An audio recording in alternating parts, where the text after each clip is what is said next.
రాణి సంధ్య కలిసి ఒక పనిని 20 రోజుల్లో చేయగలరు. రాణి సంధ్య ఇద్దరు కలిసి 20 రోజుల్లో చేయగలరు. అదే పనిని సంధ్య ఒంటరిగా 60 రోజుల్లో చేయగలరు. సంధ్య ఒంటరిగా 60 రోజుల్లో చేయగలరు. రాణి ఒంటరిగా ఎన్ని రోజుల్లో చేయగలరు? ఇది మనకు అడిగింది. రాణి సంధ్య ఇద్దరు కలిసి 20 రోజుల్లో చేయగలరు. సంధ్య ఒకరు 60 రోజుల్లో చేయగలరు. రాణి ఒకరు ఎన్ని రోజుల్లో చేయగలరు? దీన్ని కూడా మనం బ్రాంచ్ వేసుకుందాం. ఇప్పుడులాగే 20కి 60కి ఎల్సిఎం తీసుకుందాం. తీసుకుంటే 10 2 జా 10 6 జా 2 1 జా 2 3 జా 10 2 జా 20 23 జా 60 ఎల్సిఎం మనకు వచ్చింది. 60 తీసుకుందాం. యూనిట్స్ చూసినట్లయితే 23 జా 61 జా. ఇద్దరూ కలిసి 3 యూనిట్స్ చేస్తారు.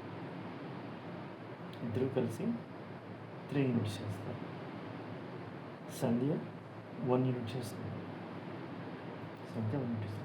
అప్పుడు రాణి ఎన్ని యూనిట్స్ చేస్తుంది అంటే మైనస్ చేసినట్టే 3 - 1 2 యూనిట్స్ చేస్తుంది. రాణి 2 యూనిట్స్ చేస్తుంది.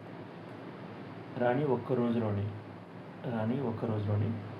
ఎన్ని యూనిట్స్ చేస్తుంది? 2 యూనిట్స్ చేస్తుంది. ఎంత పని చేయలేదు టోటల్గా? ఎన్ని యూనిట్స్ ఉన్నాయి?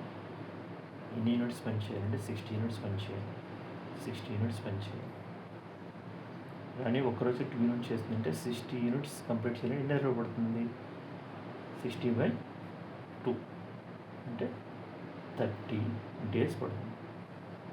2 1 30 వెరీ సింపుల్ సమ్. ఇది ఆల్రెడీ ఇచ్చింది. ఇది టీటీలో.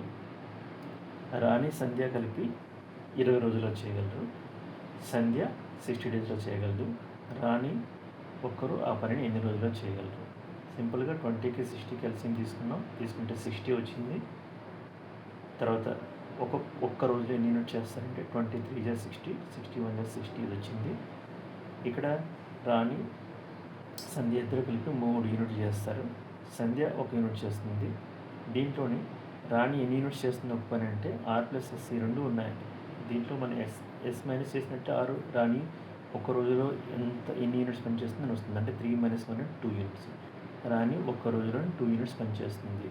60 యూనిట్స్ చేయాలి. ఎన్ని రోజులు పడుతుంది? 60/2 అంటే 30 డేస్ పడుతుంది. సింపుల్ సమ్ ఇది.